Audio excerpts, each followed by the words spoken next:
right here, 30 minutes. It is in front, but I didn't make the schedule, so. Well, mine's the quickest one. It's just it's a monthly strip. It's called Commando Cody Returns, and it's just like a one. It's like a newspaper. A daily Commando newspaper Cody strip. or Commander Cody? Commando. Commando. Commander Cody is the band. Right, right. And this is Commando. I didn't know if it was a. It's from those old movie serials, and this guy that's writing it for me is he found out it's public domain, so we're doing wow. that. And you know, as soon as we have enough, you know, 12, we'll have 12 for the year. Then we'll have just enough to do like a comic book, print them all along with some other Kickstarter. material. Yeah.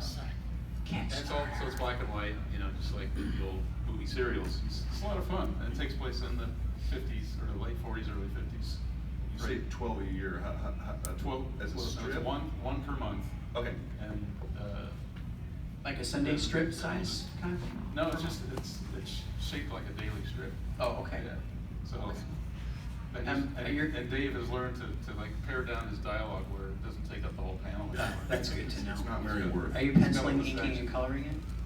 Well, just doing gray tones, you know, Oh, the tone okay. patterns. Oh, okay. For the tones, yeah. So I'm doing all that. Awesome. And lettering it. Craft tint, duo shade. So I'm learning. Craft tint board, duo Whatever shade. you call it. EC. Yeah. No, well, Zipatone's different, right? But I'm using Clip Studio to do the tones, so you know, refer to that. Are you still teaching at the academy? Yes. Oh, he also teaches at the Academy of Art College in San Francisco, but it's the. If we get enough enrollment, you know, it's Yeah. part time. It's always like they redo. I wish I had had you as a comics teacher back in the day. That would have been cool. Yeah. As someone to not yell at me about comics, but It's just important. be calm and tell me about comics. It's Oh nice yeah. to have someone who like Chris knows the industry. 'Cause there's so many kids, and I think this happened too at the Savannah College of Art, where they had a really great comics corridor there, like we're into fantasy art, and teachers that actually worked in the business, and that is so invaluable. Mark A. Nelson, also another illustrator from the comics industry, did the Aliens miniseries for Dark Horse back in the day on craft and duo shape. And Did you get an endorsement deal? I wish. I stopped making it. I stopped making it, so I had to scan all my Oh, remaining man, stuff, and now okay. I have my own little archive. You want to explain what craft and duo board? It's shade, just duo a shirt? shading like Zipatone for black and white artwork that many of the great artists from the entertaining comics or EC comics of the 50s used. You know, when artists used to go to work in a suit and tie and get to work, hang up your jacket, roll up your sleeves. So the little dots that create the halftones were where they were invisible until you used water or It's some a other substance to developer. bring them out, like with a brush. Yeah, it's a liquid So you're developer. painting with dots. And with a light developer, you get the light tone, which is just a vertical, like an angle, like it's just a line, but they're really tiny, so you don't really see them, you just see the tone, it looks gray.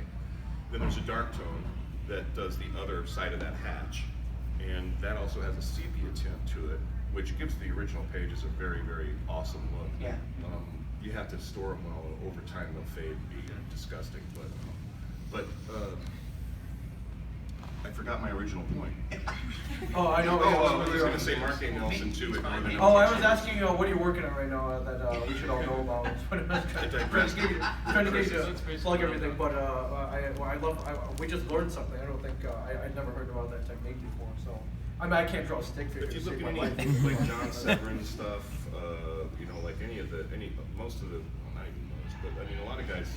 Severin was a prolific user of it. Byrne did a OMAC graphic novel back in the 90s that he did entirely on that duo shade stuff. Didn't know how to use it. He didn't, I mean, he just, I want to have this silhouetted kind of foreground, and so you're looking at the midground.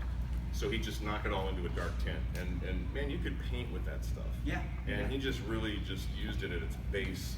I didn't think it served the. It was a way the book to very do well. what they call like monochromatic wash tones, and they were printer friendly, so the printing process wouldn't have to.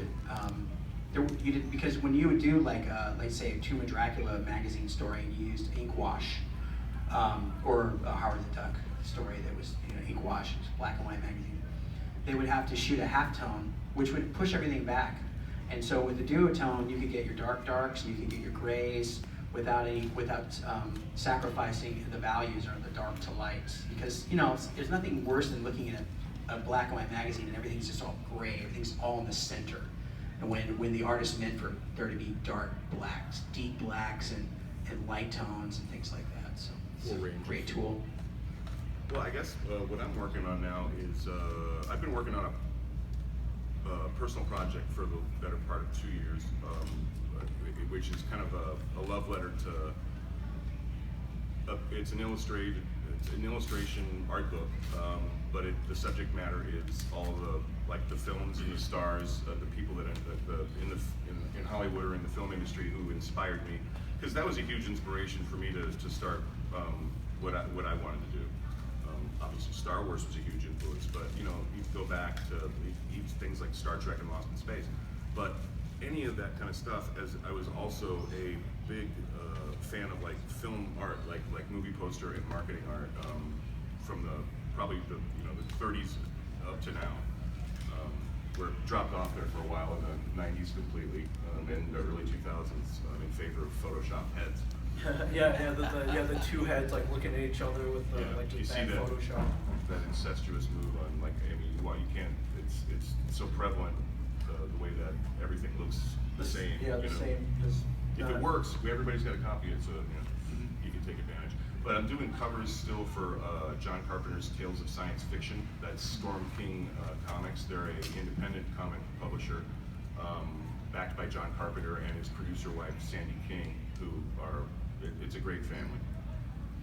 And they let me do about anything I want. I get to do the covers for the annual Halloween, John Carpenter's Tales for Halloween Night, which is an anthology book. Every Halloween, it's big, double-sized, lots of different. Generally with the same. We try to keep along the same lines as EC Comics did back in the 50s, a stable of artists that work in this book, so that you're seeing you can return to the ones that you like. It's like you have familiar faces, familiar voices, and I think it really it's a special thing. I love it. I love that stable of artists kind of way of looking at things. Keeps a consistent look, and it really builds. It's like a super team or super group. Yeah. It's like the Beatles. You get all the best of the best, and people that you're familiar with and work with really well, and hopefully fast to hit your deadlines. Not all the time. I know it's tough. Well, it's nice too, because Sandy is a art. She has a degree in art, and that's fantastic quality to have if you're editing a line, because the beautiful thing about it is anyone that she's interested in getting, she gets, because she doesn't ever argue rate. Whatever your rate is, she pays it. And usually you go to a comic company and you get to argue about it for. She comes from a different world, and she doesn't ever argue that. She pays what you get.